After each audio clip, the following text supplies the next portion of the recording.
नमस्कार दोस्तों, आज हम बात करेंगे गिलहरी के बारे में। गिलहरी, यदि आप गांव में रहते हैं तो आपने गिलहरी को देखा होगा। आपके घर के आसपास वो खेलते कूदते फुदकते दिखाई दे जाती है, घर आंगन में आ जाती है। सुबह सुबह जो है उसको आप अपने घर के आसपास देख सकते हैं, पेड़ों पे चढ़ते उतरते और तमाम चीज़ें करते हुए उसे देख सकते हैं। गिलहरी मूलतः जो है, वो जो ये गिलहरी देखी जाती है ये वृक्षारोही गिलहरी होती है।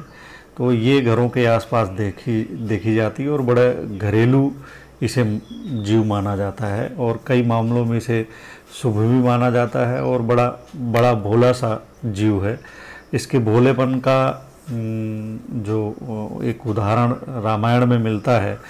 जब राम लंका पार करने के लिए समुद्र पे पुल बना रहे थे, सेतु बना रहे थे, तो उसमें अपना योगदान एक गिलहरी भी दे रही थी। तो राम उसे निहार रहे थे। तो लक्ष्मण ने पूछा, भैया क्या देख रहे हो? तो राम बोले कि जो है देखिए वो गिलहरी क्या कर रही है। तो लक्ष्मण जी ने कहा कि वो अपना क्रीड़ा कर रही है, क्रीड़ा उसका आनंद ले रही है इस कार्य का जो है।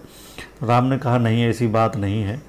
वो रेत में पहले लोटती पोड़ती, उसके बाद जाके वो पुल जहाँ बन रहा है उसमें उस रेत को झाड़ देती है। तो ज़रूर कोई बात है, चलिए आओ उसी से पूछते हैं। तो गिलहरी से पूछते हैं। तो गिलहरी कहती है हम भी अपना इसमें योगदान दे रहे हैं जो ये पुल बन रहा है। तो कहते हैं कि लक्ष्मण कहते हैं कि तुम्हारे इस योगदान से क्या होगा? तो गिलहरी कहती है कि ठीक है, हम छोटे जीव हैं, लेकिन जो ये कार्य हो रहा है बड़ा कार्य है, तो इस कार्य में हम अपनी क्षमता अनुसार योगदान दे रहे हैं। और यह मेरा ऐसा मानना है कि जिसकी जैसी क्षमता है उसे अपना जो है ऐसे कार्यों में, राष्ट्र के कार्यों में, धर्म के कार्यों में अपना योगदान देना चाहिए। तो इससे काफ़ी राम प्रभावित हुए और उसको काफ़ी प्यार किए और एक तरीके से उसे अपने भक्तों में शुमार कर लिया। तो ये है मतलब गिलहरी की ये को। तो बताते हैं कि गिलहरियाँ छोटे और मध्यम आकार की होती हैं और हालांकि इनका जो परिवार है वो काफ़ी विशाल है। इनको कृंतक प्राणियों की श्रेणी में माना जाता है और इनका परिवार जैसा कि बताया कि काफ़ी बड़ा है। अंग्रेजी में इन्हें स्क्विरिडेट कहा जाता है। इस परिवार में जो है, जैसा कि मैंने बोला, वृक्षारोही गिलहरियाँ, वृक्षा मतलब पेड़ों पर रहने वाली, जो कि खास करके आबादी वाले मनुष्यों के साथ रहने की इनकी अपनी स्वभाव होता है। तो इनको वृक्षारोही गिलहरियाँ कहते हैं। एक होती है भू गिलहरियाँ, ज़मीन पर रहती हैं। एक इनकी प्रजाति है चिंपुक और एक है मारमोट, जिससे बुड़चक भी शामिल है। एक उड़न गिलहरी होती है जो उड़ती है, उड़ने वाली गिलहरी होती है। और एक है प्रेरी स्वान भी शामिल है, मतलब ये कुछ कुत्ते जैसी होती है। यह अमेरिका, यूरेशिया और अफ्रीका की मूल निवासी इसे माना जाता है। वहाँ यह भी कहा जाता है कि ये ऑस्ट्रेलिया में दूसरी जगहों से लाई गई है। लगभग बताया जाता है कि लगभग 40 मिलियन साल पहले गिलहरियों को पहली बार इयोसीन में साक्षांकित किया गया, मतलब इनका फोटो वगैरह देखा गया लगभग 40 साल पहले।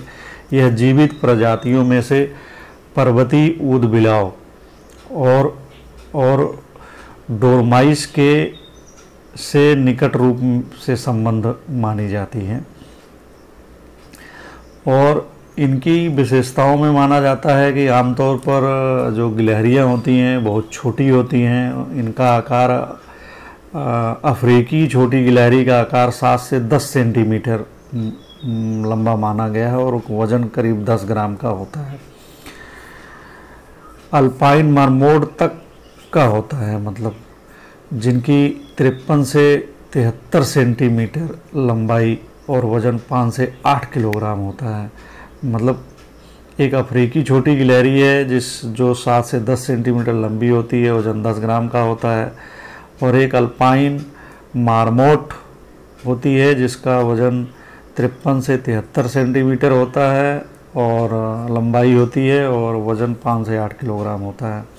आमतौर पर गिलहरियों का शरीर छरहरा, पूंछ बालों से युक्त और आंखें बड़ी होती हैं। उनके रोए मुलायम और बहुत चिकने होते हैं। हालांकि कुछ प्रजातियों में यह रोए अन्य प्रजातियों की तुलना में काफ़ी घने होते हैं। इनका रंग अलग अलग होता है, जो कि अलग अलग प्रजातियों और एक ही प्रजाति के मध्य विभिन्न प्रकार का होता है। पिछले अंग आमतौर पर आगे के अंगों से लंबे होते हैं। उनके एक पैर में 4 या 5 उंगलियां होती हैं। पैरों के पंजे में एक अंगूठा होता है। हालांकि यह खराब रूप से विकसित होता है। पैरों के नीचे अंदर की तरफ मांसल गद्दियां होती हैं। गिलहरी उष्णकटिबंधीय वर्षायुक्त वनों से लेकर अर्ध शुष्क रेगिस्तान तक में रह सकती है और यह सिर्फ उच्च ध्रुवीय क्षेत्रों व अति शुष्क स्थानों पर रहने से बचती हैं। वह मुख्य रूप से शाकाहारी होती हैं और बादाम के बीजों पर जीवित रहती हैं। बादाम और बीजों पर जीवित रहती हैं। इनको बादाम बहुत प्रिय है। वैसे ये सभी तरह के बीजों को खाती हैं। इनमें से कई कीड़ों को भी खाती हैं और कुछ छोटी रीढ़धारियों को भी खा जाती हैं। जैसा कि उनकी आंखों को देखकर पता चलता है कि इनकी दृष्टि बहुत तीक्ष्ण होती है, अच्छी होती है, जो कि वृक्षों पर रहने वाले प्रजातियों के लिए बहुत ज़रूरी है।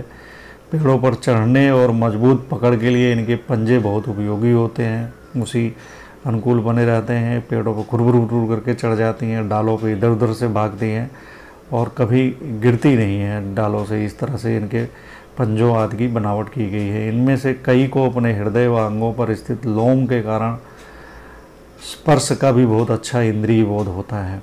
इनके दांत मूल कृंतक बनावट के अनुसार होते हैं, जिससे कुतरने के लिए बड़े दांत होते हैं, जो कि जीवन पर्यंत विकसित होते रहते हैं। और भोजन को अच्छी तरह से पीसने के लिए पीछे की तरफ कुछ अंतर या दंतावकाश पर चौगड़ भी होता है। स्क्विरिड्स के लिए आदर्श दंतमाला भी होती है। गिलहरियों की कई प्रजातियों में कालेपन की प्रावस्था भी पाई जाती है। संयुक्त राज्य अमेरिका और कनाडा के बड़े हिस्से में शहरी क्षेत्रों में सर्वाधिक आसानी से इसे देखा जा सकता है। तो इस तरीके की जो है गिलहरियाँ, वुडचक जाति की एक गिलहरी होती है, उत्तरी अमेरिका में पाई जाती है। बड़ी ज़मीन पर रहती है गिलहरी। बताया जाता है गिलहरी वर्ष में 1 या 2 बार प्रजनन करती है और 3 से 6 हफ्तों के बाद कई बच्चों को जन्म देती है। कितने बच्चों को जन्म देगी यह उनकी प्रजाति पर निर्भर करता है।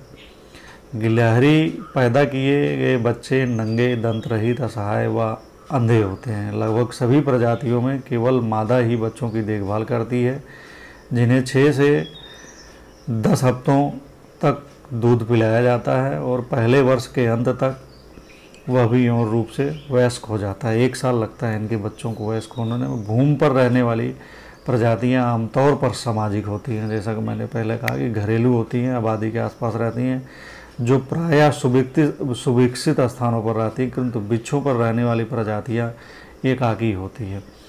मतलब एक वृक्ष पर रहती है और एक भूमि पर रहने वाली प्रजाति होती है। जो भूमि पर रहती है वो भी पेड़ों पर चढ़ती रहती है और जो पेड़ों पर रहती है वो भी ज़मीन पर आती रहती है। उड़न गिलहरियाँ भी होती हैं। उड़न गिलहरियों के नवजात शिशुओं व उन उड़न गिलहरियों को छोड़कर, जो कि अपने बच्चों को दूध पिलाती हैं और जो गर्मियों के दौरान दिनचर के रूप में रह रही थी, के अतिरिक्त सभी भूमि व वृक्षों पर रहने वाली गिलहरियाँ विशिष्ट रूप से दिनचर होती है, जबकि उड़न गिलहरियाँ रात्रिचर होती हैं। मतलब लगभग सभी प्रजातियों वाली गिलहरियाँ दिनचर होती है, मतलब दिन में अपना खाना पीना और ये सारी चीज़ मतलब दिन में जागती हैं, जबकि और रात में सोती हैं। जबकि उड़न गिलहरियाँ जो है रात्रिचर होती हैं, मतलब वो रात में अपना भोजन पानी आदि की व्यवस्था करती हैं और दिन में सोती हैं। खरगोश व हिरन की तरह गिलहरियाँ सेलुलोस को पचा नहीं पाती और उन्हें प्रोटीन, कार्बोहाइड्रेट व वसा के अधिक वाले भोजन पर निर्भर रहना पड़ता है। समशीतोष्ण क्षेत्रों में गर्मियों की शुरुआत के समय गिलहरियों के लिए सर्वाधिक कठिन होता है, क्योंकि उस समय बोए गए बादामों के अंकुर फूटते हैं और वह गिलहरियों के खाने के लिए उपलब्ध नहीं होते हैं। इसके अतिरिक्त इस समय भोजन का कोई अन्य स्रोत भी उपलब्ध नहीं होता है। इस दौरान गिलहरी मुख्य रूप से पेड़ों की कलियों पर निर्भर रहती है। गिलहरियों के आहार में मुख्यतः अनेक प्रकार के पौधीय भोजन होते हैं, जिसमें बादाम, बीज, शकुल, फल, कवक व हरी सब्जियां शामिल हैं। हालांकि कुछ गिलहरियां मांस भी खाती हैं, विशेषकर तब जबकि वह अत्यधिक भूखी होती हैं। गिलहरियां कीड़े, अंडे, छोटी चिड़िया, युवा सांपों व छोटे कृंतकों को खाने के लिए भी जानी जाती हैं। वास्तव में तो कुछ ध्रुवीय प्रजातियां पूर्ण रूप से कीड़ों के आहार पर ही निर्भर रहती हैं। भूमि पर रहने वाली गिलहरियों की कई प्रजातियों के द्वारा परभक्षी व्यवहार भी जानकारी में आया है, विशेषकर वह भू गिलहरियाँ जिनके शरीर पर 13 धारियाँ पाई जाती हैं। उदाहरण के लिए बैले ने एक 13 धारियों वाली भू गिलहरी को एक छोटे चूजे का शिकार करते देखा।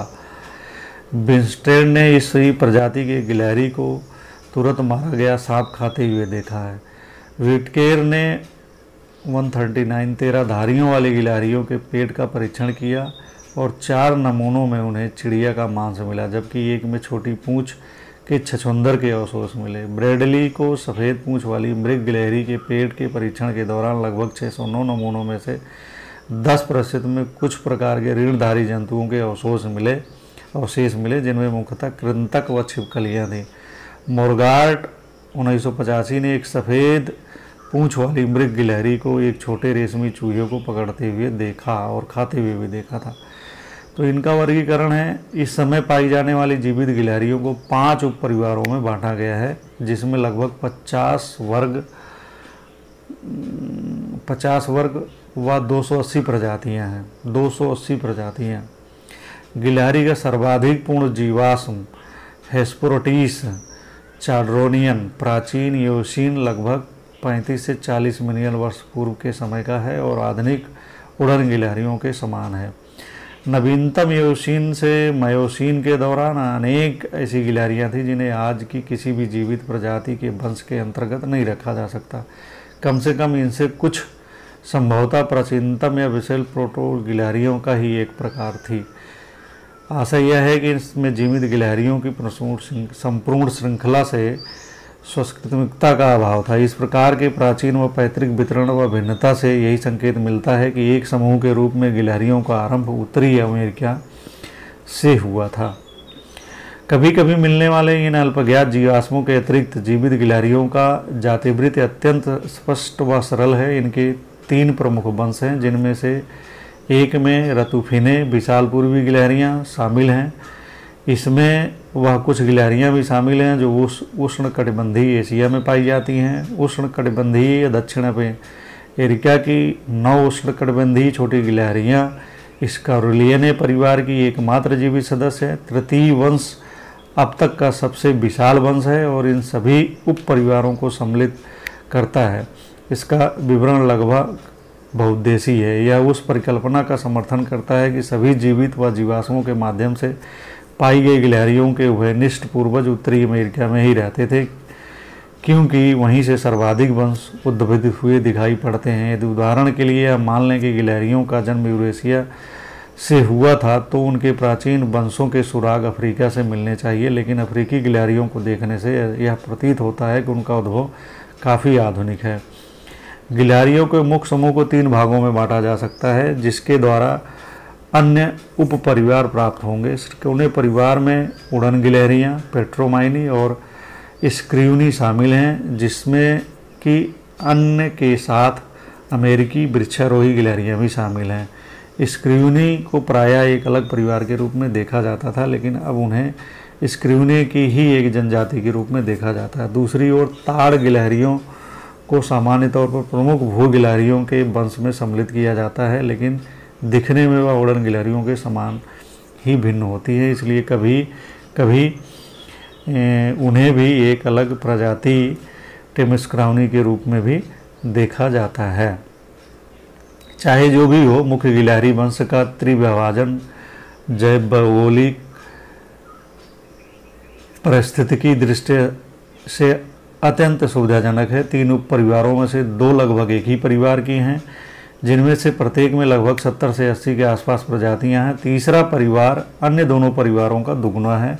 स्क्रियूने के अंतर्गत वृक्षीय पेड़ पर रहने वाली गिलहरियां आती हैं, जो कि अमेरिका और कुछ सीमा तक यूरेशिया से हैं। दूसरी ओर उष्णकटिबंधीय एशिया में कैल्यूरस्क्यूने सर्वाधिक भिन्न है और उसके अंतर्गत वृक्षीय गिलहरियाँ भी सम्मिलित हैं, लेकिन उनका गठन काफ़ी भिन्न है और वह अधिक सुंदर दिखती हैं, जो कि संभवतः उनके अत्यंत रंगीन रोएं के प्रभाव के कारण है।